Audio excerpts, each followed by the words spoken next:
Hello friends, आज की इस वीडियो में हम सीखने वाले हैं types of triangle on the basis of angles.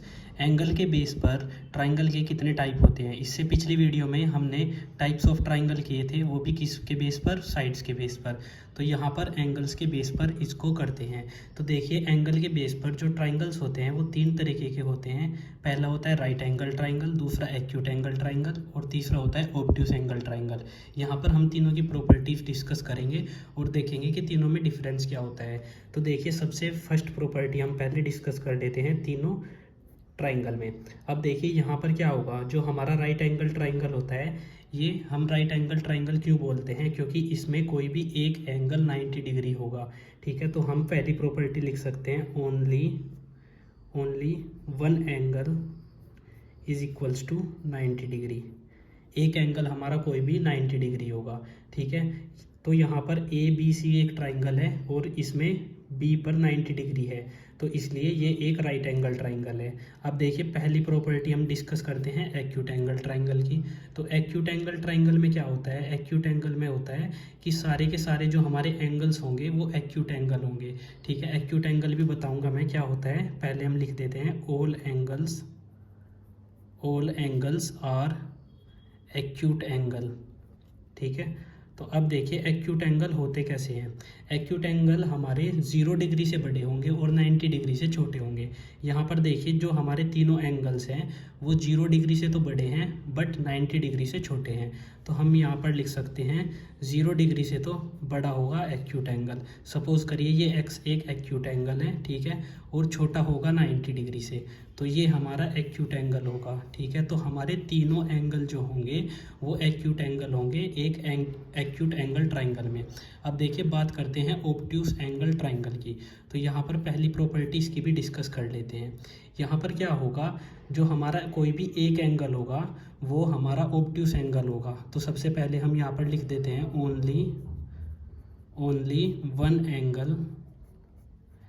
Only one angle is obtuse angle.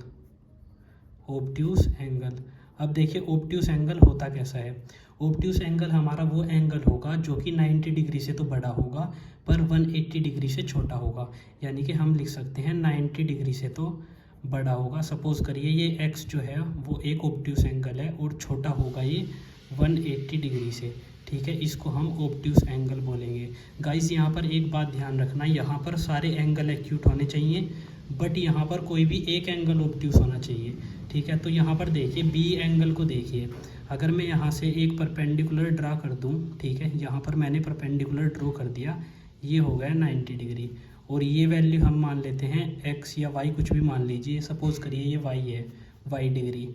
तो यहाँ पर देखिए, जो हमारा एंगल बी है वो किस चीज़ के इक्वल है, वो है 90 डिग्री प्लस वाई डिग्री।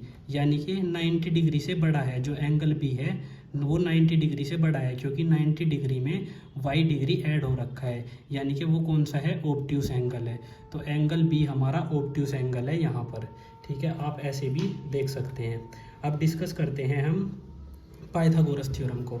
तो जो हमारा राइट एंगल ट्राइंगल होता है इसमें पाइथागोरस थ्योरम होती है, यानी कि पाइथागोरस प्रॉपर्टी भी बोल लेते हैं। तो उसको भी डिस्कस यहीं पर कर लेते हैं। तो मैं यहाँ पर लिख देता हूँ पाइथागोरस प्रॉपर्टी, या आप थ्योरम भी बोल सकते हैं। ठीक है, अब देखिए पाइथागोरस थ्योरम हमारी क्या बोलती है, जो हमारा एंगल 90 डिग्री का होता है उससे जो सामने वाली साइड होती है उसको हम हाइपोटेन्यूस बोलते हैं, यानी कि एच से डिनोट करेंगे हाइपोटेन्यूस को। ठीक है, और जो हमारा बेस होता है इसको हम बी से डिनोट करते हैं, ये हमारा बेस हो जाएगा, इसको हम बी से डिनोट करेंगे। और जो हमारी हाइट होती है, मतलब ए बी, जो हमारी हाइट है इसको हम पी से डिनोट करेंगे, यानी कि परपेंडिकुलर। ये परपेंडिकुलर, ये बेस और ये हाइपोटेन्यूस।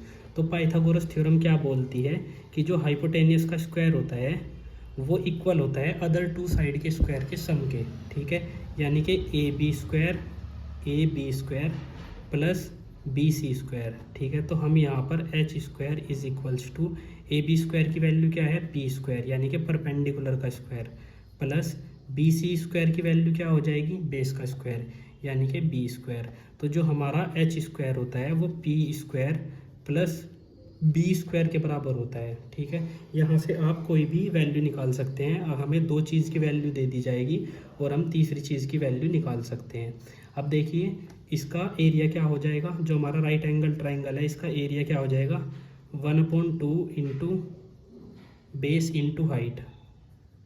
ये कोई भी ट्राइंगल हो उसका एरिया हम ऐसे निकालते हैं। तो यहाँ पर एरिया क्या आ जाएगा, 1/2 इंटू बेस, बेस हमारा क्या हो जाएगा बी। ठीक है, और हाइट हमारी क्या हो जाएगी, परपेंडिकुलर। हमने हाइट को पी से डिनोट किया है, यानी कि परपेंडिकुलर से डिनोट किया है, तो हम यहाँ पर पी लिख देंगे। तो ये हमारा एरिया हो जाएगा एक राइट एंगल ट्राइंगल का।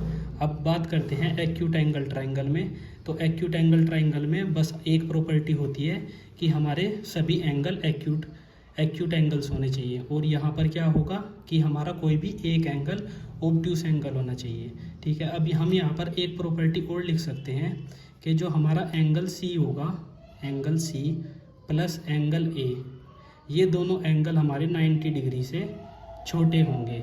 क्योंकि अगर आप कैलकुलेट करेंगे, जब हमारा एक एंगल 90 डिग्री से बड़ा हो गया तो जो बाकी दो एंगल होंगे उनका सम हमारा हमेशा 90 डिग्री से छोटा होगा। आई होप आपके समझ आया होगा। अगर ये वीडियो अच्छा लगा तो प्लीज़ वीडियो को लाइक कीजिए और चैनल को सब्सक्राइब कीजिए। थैंक यू फ्रेंड्स, मिलते हैं नेक्स्ट वीडियो में।